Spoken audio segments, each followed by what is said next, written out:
Lumipas na ang mahigit 3 oras mula nang magsimula ang interogasyon. Nakaupo ako sa puting silid, may tuwalya akong nakabalot sa katawan at basa pa rin ang aking mga damit. Sa harap ko ay si Official Sawyer na kanina pa nagtatanong ng kung ano-anong bagay sa malamig na tinig, ngunit habang tumatagal ay lalo itong nagiging mapanumbat. Si Official Ellis naman ang siyang pumipigil sa kanya. Pasensya na, mga opisyal, sabi ko, nanginginig. Alam niyo po ba kung kailan matatapos to?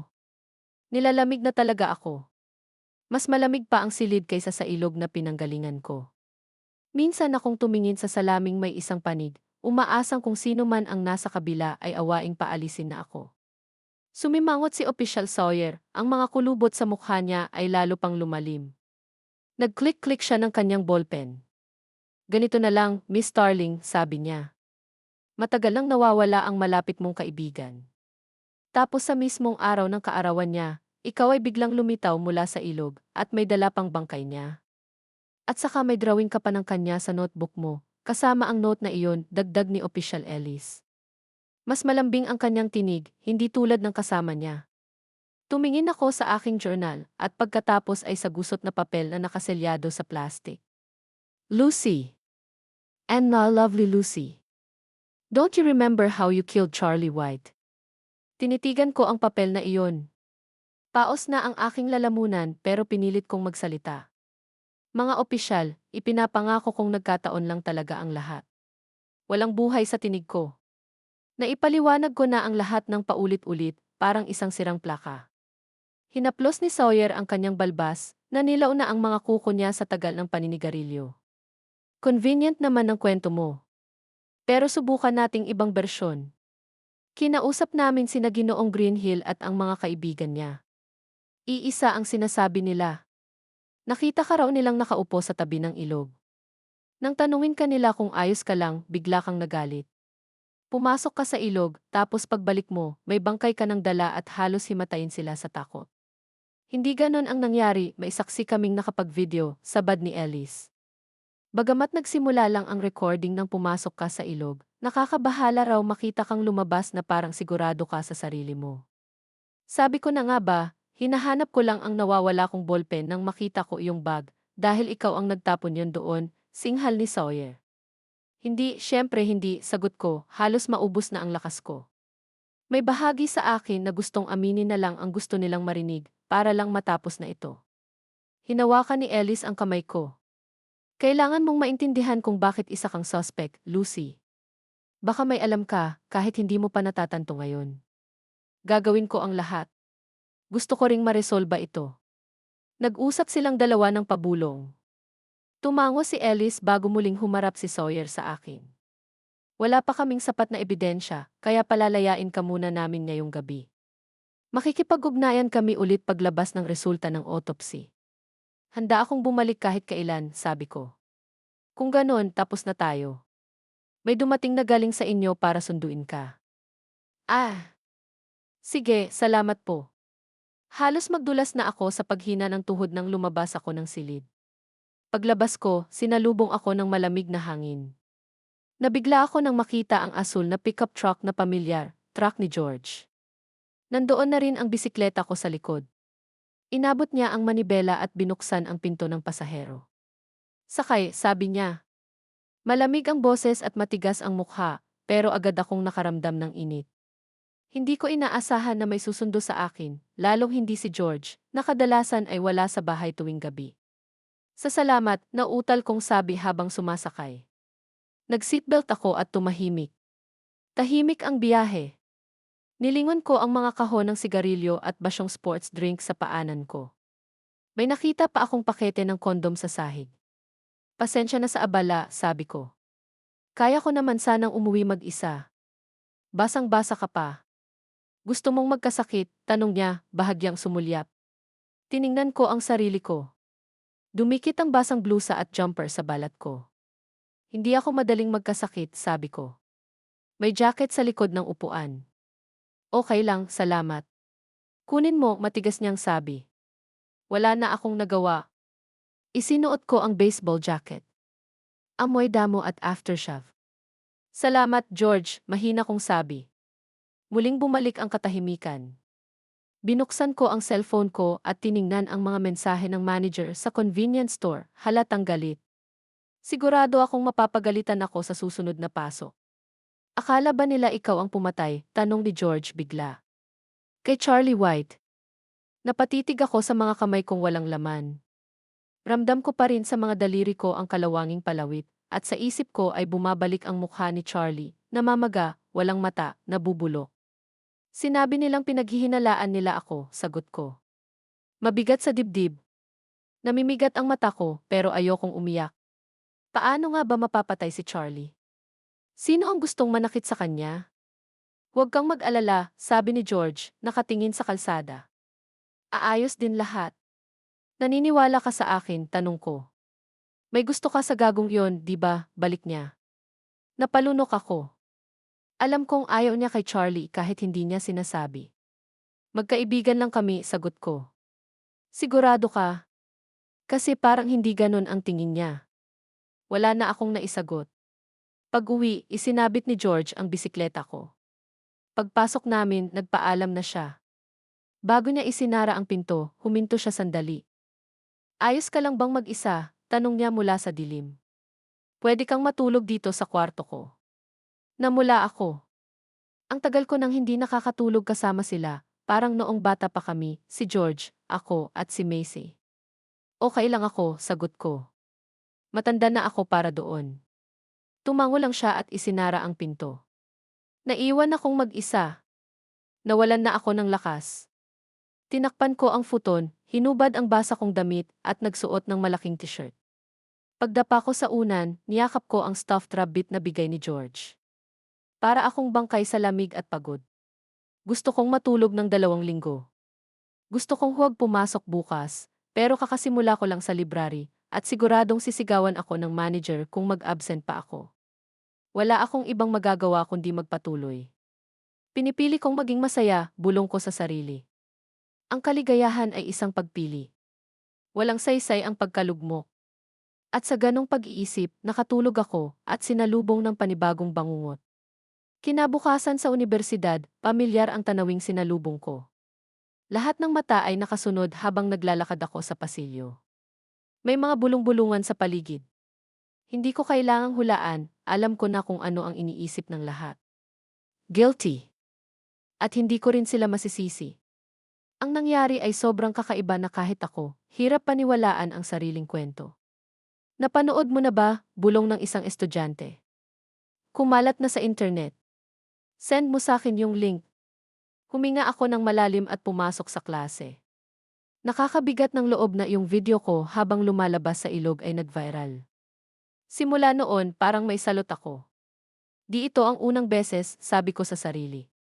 Nalagpasan ko rin ang high school. Kapag nahuli na ang tunay na salarin, babalik din sa normal. Kailangan ko lang magtiis. Pero sa pagtatapos ng araw, iba na ang pakiramdam. Ganap na akong nag-iisa. Wala si Bianca at si Charlie wala na talaga. Tahimik ang library habang nagtratrabaho ako. Abala ako sa pagsasaayos ng mga librong isinauli nang may marinig akong mga bulungan. Nilingon ko at nanindig ang balahibo ko. Si Lucas White. Kaagad kong nilapitan. Lucas, mahina kong tawag. Ngunit umiwas siya. Halatang puyat, maputla at gulo ang buhok. Lucas, ako, hindi ngayon, Lucy, malamig niyang sagot. Hindi ngayon. Umalis siya, at parang umalinggaw sa tainga ko ang tunog ng pinto ang isinara niya. At lahat ng mata sa library nakatingin sa akin. Kung masama ang Miyerkules, mas masahol ang Huwebes. Matapos akong ipahiya ni Lucas sa harap ng lahat, naging parang bangkay akong nilapan ng mga chismis. Sa una, binabangga lang ako. Nang maglaon, binabastos na. Isang chicken mayo sandwich, please, sabi ko sa cafeteria. $6, malamig na sagot ng tindera. Nagbayad ako, umupo sa mesa, at kumain ng mag-isa. Pinilit kong huwag marinig ang mga bulong. Hanggang bigla akong binuhusan ng isang drum ng malamig na tubig. Sigaw ko. Tumawa ang buong cafeteria. Pasensya na, nadulas, sabi ng isa, ngiting aso. Okay lang daw, mahilig naman siyang lumangoy, biro ng isa pa. Mag-ingat kayo, baka may patay na naman siyang iahon, sabat ng isa pang babae. Tumatawa sila at ako'y nanginginig. Basang-basa, kita ang bra sa puting blusa. Tinakpan ko ang dibdib ko habang tinatawanan nila ako. Gusto kong maglaho. Pero pinilit kong manatiling kalmado. Okay lang. Aksidente lang, pilit kong tawa. Yan din ba sinabi mo nang patayin mo si Charlie? Tanong ng isang lalaki. Tumigil ako. Pero ngumiti pa rin. Pasensya na sa gulo. Aalis na ako, isang paa ang biglang tumapak sa balikat ko, itinulak akong pababa. Nadaganan ako at may dugo sa labi ko. Stay down, psycho, hoy. Ano nang nangyayari rito? Tahimik ang lahat. Nang tumingala ako, naroon si Jace, ang president ng student body. Galit ang mata niya, saka nagbago tungo sa pag-aalala. Hinubad niya ang coat niya at ibinalot sa akin, tinakpan ang dibdib ko. Lumuhod siya at inangat ako, parang wala akong bigat. Sino ang may gawa nito? Tanong niya. Walang sumagot. Akala ko ba mga kolehiyo tayo, hindi mga bata? Nakakahiya kayo, singhal niya. It was an accident, mahina kong sabi. Tumingin siya sa akin, nagbago ang mukha. It was just an accident, ulit ko. Ha? Umiling siya. Pag-isipan niyo yung mga ginawa niyo, sabi niya at naglakad palabas, bitbit ako. Sa kabila ng lamig, may init sa dibdib ko. Sa unang pagkakataon, gusto kong umiyak. Dinala niya ako sa opisina ng student body. Pinunasan niya ang buhok ko ng tuwalya, maingat at mabait. Pasensya na sa ginawa ng mga estudyante. Kalupitan yun, sabi niya. Gusto kong isipin na hindi ko sila masisisi, sagot ko. Ang daming ebidensya laban sa akin. Sino ba naman ang maniniwala sa kwento ko? Hey, tingnan mo ako. Hinawakan niya ang mukha ko. Naniniwala ako. Doon ako tuluyang bumigay. Umiyak ako at niyakap niya ako. Huwag kang umiyak. Hindi ikaw ang pumatay. At hindi ako papayag na may estudyanteng tratuhin ng ganito. Salamat, hikbi ko. Ngayon lang may nagsabing naniniwala siya sa akin. Matagal kaming nagtagal sa ganun ang posisyon hanggang sa humupa ang lahat. Pagkatapos ng ilang sandali, nagsalita siya muli. Pasensya na, Lucy, sabi niya, pinupunasan ang luha ko. Pero hinahanap ka ng pulis. Nanlamig ako. Dadalhin nila ako, tanong ko mahina. Darating na ba ang araw na iyon, kung kailan tuluyang husgahan ako? Inihatid ako ni Jay sa opisina ng presidente ng universidad, kung saan naghihintay ang 2 pulis at isang babae. Magandang araw, Officer Sawyer, Officer Ellis, bati ko. Hindi pa rin nagbigay ng ngiti si Officer Sawyer, tanging malamig na titig lang at pag-ayos ng kanyang bahagyang kulay abo ng buhok gamit ang dilaw niyang mga daliri. Sa kabaligtaran, ang mabait na ngiti ni Officer Ellis ay tila sapat na upang punan ang lamig ng kanyang kasama. Saglit siyang nagtaas ng kilay nang mapansin ang suot ko, bago muling bumalik sa mahinahon niyang ngiti. Napatingin din ako sa sarili ko. Dahil basa pa ang suot kong damit, ipinahiram sa akin ni Jace ang kanyang itim at pulang baseball tracksuit, na natural lamang na napakalaki sa akin. Miss Starling, bati ng presidente, paos ang boses dahil sa edad. Narito ang mga pulis upang i-update ka sa progreso ng investigasyon at upang ipaliwanag kung ano ang kakailanganin nila sa iyo. Hindi po ako arestuhin, tanong ko. Hindi pa, mariing sabi ni Officer Sawyer. Pinandilatan siya ng mata ng kanyang kasamahan bago muling humarap sa akin. Siyempre hindi, paniniguro ni Officer Ellis. Mayroon lang kaming bagong impormasyon mula sa autopsy, pero hinihintay pa rin namin ang resulta ng pagsusuri sa dugo. Wala pa masyadong progreso maliban doon. May mga diver kaming nagsusuri ng bawat pulgada ng ilog. Malalaman namin kung may iba pang bangkay, dagdag ni Officer Sawyer, parang isang pagbabanta. Nailang ako, hindi alam kung paano sasagot, pero nauna nang nagsalita si Jace. Pakiusap, saliksikin niyo po ang buong ilog, sabi niya. Pati na rin kung maaari, ang iba pang anyong tubig sa lungsod. Kapag mas marami pang biktima ang matagpuan, mas marami ring pahiwatig ang lalabas. May determinasyon sa kanyang mga mata, parang siya man ay may minamahal na nawawala. Marahil nga. Iyon marahil ang dahilan kung bakit labis siyang nagmamalasakit sa mga estudyante. Gagawin namin, sagot ni Officer Ellis. Ngayon, ang pangunahing dahilan ng pagbisita namin ay upang ipakilala sa iyo si Dr. Whitlock. Itinuro niya ang babaeng nasa gitna ng silid na matagal ng tahimik na nakaupo. Kamusta, bati ni Dr. Whitlock. Ikinagagalak kitang makilala, Lucy. Ikinagagalak ko rin po, sagot ko. Inilahad niya ang kamay niya at agad kong tinanggap. Maayos na maayos ang kanyang mga kuko at ang buhok niya ay tuwid na hanggang balikat. Ako ay isang psychologist dito sa campus, paliwanag niya. Nananatili ako rito habang tinatapos ko ang pananaliksik ko sa criminal psychology. Ay, maganda po yun. Habang kinukutkot ko ang balat sa paligid ng kuko ko, narinig ko ang lumang orasan sa likod ng mesa ng presidente na parang masyadong maingay para sa isang opisina. Nang walang ibang nagsalita, si Officer Ellis ang muling bumasag sa katahimikan. Bilang bahagi ng investigasyon, kakailanganin naming dumalo ka sa ilang sesyon kasama si Dr. Whitlock, sabi niya. 2 beses sa isang linggo. Anong mga araw ang maaari sa iyo? Mabilis kong inisip ang schedule ko, parang board ng mga flight sa airport.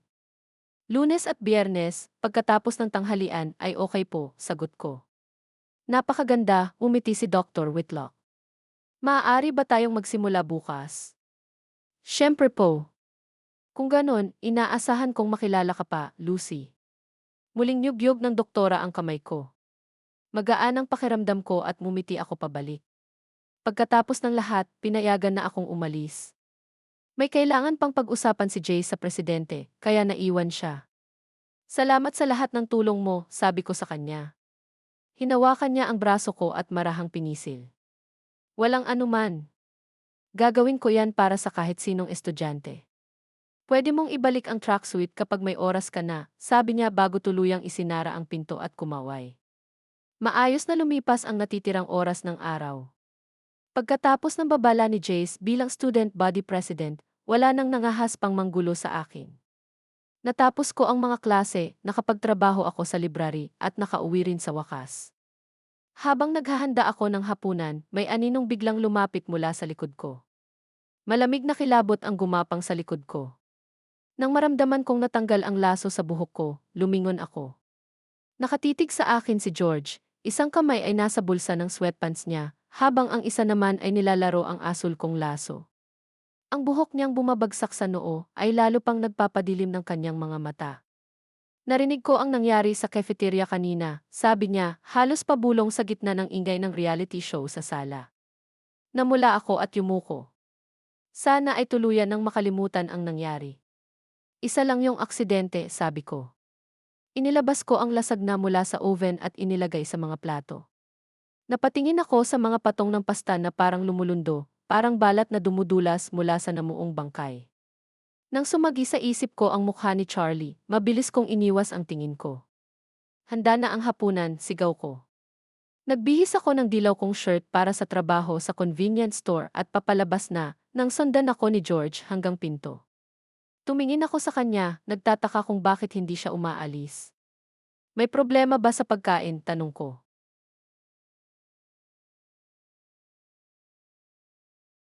Malapad ang balikat niya, kaya parang lumiit ang pintuan sa likod niya. Sino yung lalaki, tanong niya. Walang emosyon ang tono niya, malamig at kalmado, parang hamog sa madaling araw. Sa lahat ng kilala ko, si George ang pinakamahirap basahin. Hindi ko alam, sagot ko. Anong hitsura niya? Kailangan ko nang umalis, George, sabi ko sabay ngiti. Marahan kong tinapik ang braso niya, mailap pa rin kahit ilang taon na kaming magkasama. Salamat sa pag-aalala. Ibig sabihin unang marami sa akin. At sa sinabi kong iyon, tumalikod ako at umalis. Tulad na nakasanayan, hindi na niya pinilit pa. Kinabukasan, Biyernes, tila wala ni isang kaluluwa ang lumingon o kumausap sa akin. Pakiramdam ko ay parang multo na akong naglalakad sa campus. Pagkatapos ng klase ko sa Human Anatomy and Physiology, tumingin ako sa cellphone ko habang papunta sa cafeteria. Hindi pa rin sumasagot si Bianca, kahit nakita kong nabasa niya ang mga mensahe ko. Naiintindihan kong kailangan niya ng oras, pero hindi ko maiwasang mag-alala. Habang nagtatype ako ng isa pang mensahe, nabangga ko ang isang tao paglabas ng gusali. Sorry, agad kong sabi. Nanigas ako nang makita kung sino iyon. Lucas, pasensya na talaga, sabi ko. Mas malamig pa ang tingin niya kaysa sa simoy ng hangin sa taglagas. Magkita tayo sa auditorium pagkatapos ng tanghalian, sabi niya na para bang wala akong karapatang tumanggi. Pwede, sisimulan ko sanang sabihing may appointment ako noon kay Dr. Whitlock, pero nakatalikod na siya bago pa ako makapagsalita. Naku, patay. Naalala kong eksaktong oras din yon ng session ko. Nagmadali akong kumuha ng sandwich sa cafeteria at tumakbo papunta sa student body office. 3 beses akong kumatok at isang boses ng babae mula sa loob ang nagsabing pumasok ako. Sumilip ako, isang babaeng blonde na nakasalamin ang nakaupo sa sopa na may hawak na mga papel. May maitutulong ba ako? Tanong niya. Sabay tingin ko sa cellphone ko. Narito ba si Jace? Napairap siya at itinuro ang kahong nasa tabi ng mesa. Diyan inilalagay ang mga tsokolate at regalo, sabi niya malamig. Bago pa ako makasagot, isang pamilyar na boses ang umalingaw-ngaw. Lucy, may kailangan ka? Paglingon ko, nandoon ang student body president. Ang araw mula sa malaking bintana ay tumama sa kanyang buhok, nagpapakintab dito na parang ginto. Ngumiti siya, yung tipong pang-magazine, at nakalimutan ko kung bakit ako naroon. Ibabalik ko lang yung tracksuit mo. Nilabhan ko na rin, sabi ko. Lumiwanag ang mga mata niya habang tinatanggap ang bag, bahagyang sumagi ang kamay niya sa akin. Magaspang at malaki ang mga kamay niya, halatang sanay sa baseball. Hindi mo naman kailangang ibalik agad o labhan. Sana hindi ka nahirapan. Naglaba rin naman ako, kaya okay lang. Kung ganon, mabuti. Halika, ihahatid kita sa opisina ni Dr. Whitlock. Namula ako sa alok niya pero tumango. Habang sinasara ko ang pinto, napansin kong pulang-pula rin ang mukha ng babaeng blonde. Kinakabahan ka ba? Tanong ni Jace habang naglalakad kami sa academic quad papunta sa medical building. Ha? Ako? Hindi naman siguro. Para sa appointment mo, paliwanag niya. Hindi naman siguro. Kung may maitutulong ako sa kaso, mabuti rin yon. Alam mo ba kung bakit nila ipinapagawa ito sa'yo? Tingnan kung may alam ako, tanong ko. Umiling siya, inilagay ang kamay sa bulsa ng coat. Kung ganon lang kasimple, sana mga detective na lang ang kumausap sa'yo. Habang naglalakad kami, naglaro sa isip ko ang sinabi niya. Bakit psychologist at hindi investigador? Hetoo na tayo, sabi ni Jace pagdating namin sa lumang gusaling may EV sa dingding. Salamat sa paghatid, sabi ko. Walang anuman, ngiti niya. Kung sakaling maramdaman mong nahihirapan ka, o gusto mong makipag-usap sa taong hindi kailangang ulat sa pulis, huwag kang mahihiyang lumapit sa akin. Umiti ako. Gagawin ko yan. Magandang araw, Lucy. Paglingon niya, napasigaw ako ng gusto kita. Napatigil siya. Salamat. Sinisikap kong maging magiliw sa lahat, pwede ba kitang ligawan, sabat ko. Ngayon lang ako nakakita ng student body president na pulang-pula at halatang hindi alam ang isasagot. Pasensya na kung nagkamali ka ng akala, simula niya, pero ngumiti lang ako. Alam ko. Pero gusto ko pa ring itanong. Napatingin siya sa akin ng ilang segundo bago sumagot, ang tapang mo rin pala. Sinusubukan ko lang mabuhay ng tapat, sagot ko, nakangiti. Tinapik niya ang balikat ko na parang isang ama. Magandang pananaw yan, Lucy. Pero pasensya na, masyado akong abala para sa ganoon. Siguro mas mabuti kung makahanap ka ng kasing edad mo. Tumango ako. Salamat sa lahat. Ngumiti siya. Kung kailangan mo ng makakausap, nandito lang ako. Pupunta agad ako sa'yo, biro ko. Magaling. Nilamutak niya ang buhok ko. Good luck sa session mo. Salamat. At sa unang pagkakataon mula nang iligtas ako mula sa ilog, gumaan ang puso ko. Mainit at maaliwalas ang opisina ni Dr. Whitlock. Lucy, ikinagagalak kitang makilala, bati niya. Matapos kong pumirma sa consent form, nagsimula kami ng pag-uusap. Lucy, tanong niya, nagkaroon ka na ba ng dissociative amnesia? Hindi po naaalala, biro ko. Hindi siya natawa. May dissociative identity disorder ka ba? Wala po. Nag-sleepwalk ka na ba noon? Hindi po. Sumulat siya bago tumingin muli. Sa palagay mo ba, may bahagi sa'yo na nagagalit kay Charlie? Hindi po. Hindi ako nagagalit sa kanya o kanino man. Pero noong araw na nawala siya, ano ang huling sinabi niya? Mabilis ang tibok ng puso ko. Lihim po yon, sabi ko. Nangako akong hindi sasabihin. Tumagilid ang ulo ng doktora. Lihim? Delikado ba? Hindi po. Wala lang, pero nangako akong dadalhin ko iyon sa libingan. Tumahimik siya sandali bago muling nagsalita. Malamig ang tinig. Kung ganoon, bakit siya ang nagtago ng lihim sa hukay? Nanlamig ang silid. Lucy, patuloy niya, hindi mo ba naisip baka nagalit ka kay Charlie? Baka may nangyari at hindi mo lang maalala? Hindi po. Hindi ko siya sasaktan. Pero paano kung hindi mo nga natatandaan? Nabingi ako sa mga tanong niya. Ang mga alaala ko'y paulit-ulit, si Charlie, ang pag-alis niya, ang pag-iyak ko sa kama, totoo yun, hindi ba? Ang pamilya mo raw, hindi ka nakita noon, sabi ni Dr. Whitlock. Sa kwarto lang ako, sagot ko, halos pabulong. Bumilis ang tibok ng puso ko. Hindi ako ang nakasakit sa kanya. Pero paano kung hindi? Hindi ko kaya. Lucy, tawag ng doktora, boses niyang lumalayo na parang mula sa dulo ng isang tunel. Ha? Opo.